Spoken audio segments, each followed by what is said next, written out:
On retrouve maintenant Mathieu Vandrely en direct de Bamako. Alors vous aussi, vous êtes rendu dans des bureaux de vote. Est-ce que la participation a été forte ?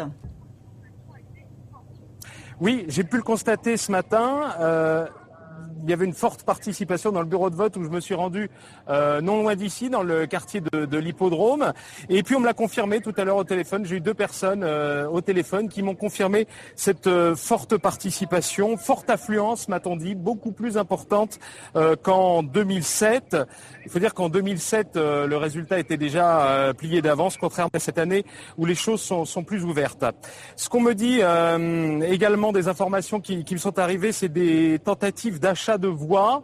Des partisans de différents candidats auraient tenté de payer des électeurs pour qu'ils votent précisément pour leur candidat. Deux personnes auraient été ainsi arrêtées non loin d'ici également dans un bureau de vote.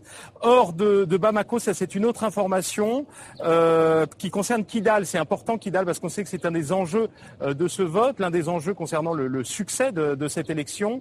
À Kidal, semble-t-il, personne n'est allé voter. On aura bien sûr, je l'espère, plus de précisions dans la soirée. Et qu'en est-il des réactions officielles ?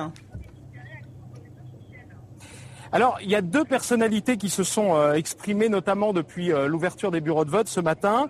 La plus récente, c'est le capitaine Sanogo, l'auteur du putsch de mars 2012, qui avait un petit peu amorcé la crise dont l'élection d'aujourd'hui espère être en tout cas l'issue.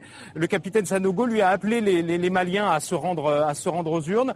Autre déclaration un peu plus tôt dans la journée, celle du président de la transition, Diokoundra Traoré, qui est allé voter. Il n'a pas dit pour qui il avait voté, mais il a voté pour celui qu'il considère comme étant le meilleur. Et lui aussi s'est félicité de la tenue de ce scrutin. Il estime que c'est la meilleure élection depuis 1960. Ce sont ses termes.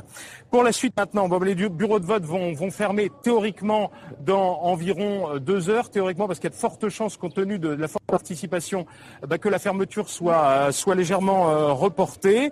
Pas de résultat officiel à attendre en principe dans la soirée. On ne saura en tout cas pas ce soir qui rejoindra le palais de la Koulouba. Vous voyez peut-être sur la colline qui est au loin derrière moi, qui est le palais présidentiel. On ne saura pas ce soir donc qui sera le nouveau locataire, ni non plus qui seront les deux candidats d'un éventuel second tour. Merci. On saura ça bien sûr au fil des prochaines heures et au fil des prochains jours, Estelle. Merci Mathieu Vandrely pour ces toutes dernières précisions.